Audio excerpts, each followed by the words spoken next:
भारतीय सेना का सबसे बड़ा आधुनिकीकरण अभियान, 54,000 करोड़ रुपए की रक्षा डील को मंजूरी। इंडियन मिलिट्री, भारत की ताकत होगी कई गुना। भारत की ताकत होगी कई गुना बड़ी। भारतीय सेना की ताकत में जबरदस्त इजाफा होने जा रहा है। रक्षा मंत्री राजनाथ सिंह की अध्यक्षता में हुई डिफेंस एक्विजिशन काउंसिल की बैठक में 54,000 करोड़ रुपए की लागत वाली सैन्य आधुनिकीकरण योजनाओं को मंजूरी दी गई है। ये डील भारतीय सेना, वायुसेना और नौसेना को आधुनिकतम हथियार और रक्षा प्रणालियों से लैस करने के लिए की गई है।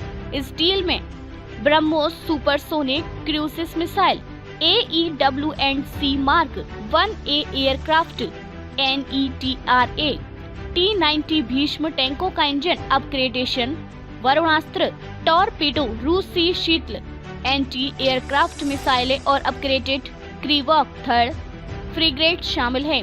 आइए विस्तार से जानते हैं कि भारत की सुरक्षा को मजबूत करने के लिए यह डील कितनी महत्वपूर्ण है। ब्रह्मोस मिसाइल, भारत का सबसे खतरनाक हथियार और भी ताकतवर।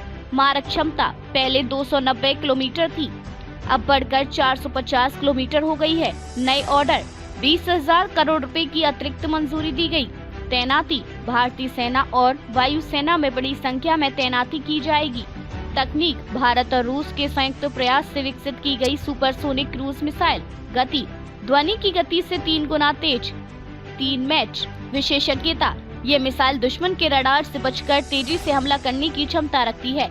ब्रह्मोस क्यों है खास? ये जमीन, हवा, समुद्र और पनडुब्बी से लॉन्च हो सकती है। यह दुश्मन की एयरबेस, सैन्य प्रतिष्ठानों और युद्धपोतों को नष्ट करने में सक्षम है। भारतीय नौसेना पहले ही युद्धपोतों और पनडुब्बियों पर इसकी तैनाती कर चुकी है।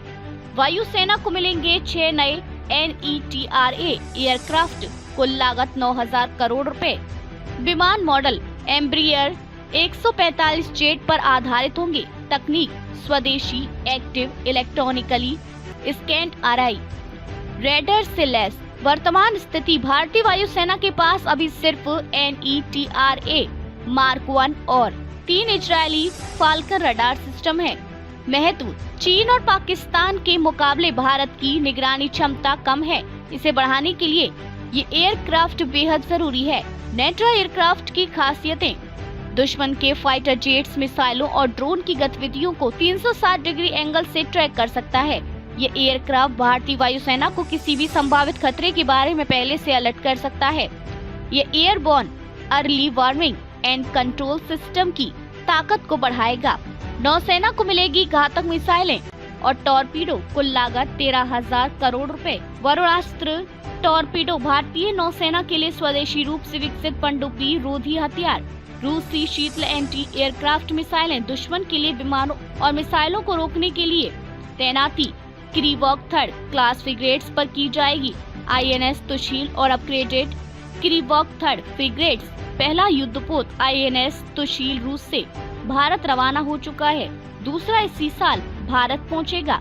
बाकी 2 युद्धपोत गोवा शिपयार्ड में भारतीय तकनीक से बनाए जा रहे हैं। भारतीय सेना के T-90 भीष्म टैंकों का इंजन अपग्रेड। वर्तमान इंजन 1000 HP का इंजन, नया इंजन 1350 HP का अपग्रेडेड इंजन। फायदा, ऊंचाई वाले इलाकों में बेहतर प्रदर्शन, खासकर लद्दाख और अरुणाचल प्रदेश में। वर्तमान स्थिति, भारतीय सेना के पास 1300 से अधिक T-90 टैंक के पहले से है और कुल 1657 T-90 भीष्म टैंक का उत्पादन भारत में हो रहा है। महत्व, भारतीय सेना की युद्ध क्षमता को तेजी से बढ़ाएगा। क्या है अगला कदम? ये मंजूरी रक्षा खरीद प्रक्रिया का पहला चरण है। अब सरकार को इस डील के लिए अनुबंधों को अंतिम रूप दे देना होगा। इसके बाद आने वाले कुछ सालों में इन हथियारों और उपकरणों की डिलीवरी होगी। इससे भारतीय सेना, वायुसेना और नौसेना को आधुनिकतम हथियार और टेक्नोलॉजी मिलेगी। भारत की रक्षा शक्ति होगी और मजबूत। भारत लगातार अपनी सेना को मजबूत कर रहा है, जिससे वे किसी भी दुश्मन का सामना कर सके। ब्रह्मोस मिसाइल से भारत की हमला करने वाली क्षमता कई गुना बढ़ेगी। नेट्रा AEW&C एयरक्राफ्ट से वायुसेना की निगरानी और जवाबी कार्रवाई क्षमता बढ़ेगी। T-90 टैंक अपग्रेडेशन से भारतीय सेना पहाड़ी इलाकों में और ताकतवर बनेगी। नौसेना को नई मिसाइलें और टॉरपीडो से मिलने से समुद्री सुरक्षा और पुख्ता होगी। भारत की यह रणनीति देश की सुरक्षा को मजबूत करने में कितनी कारगर साबित होगी, इस पर आगे की घटनाओं पर नजर रखनी होगी।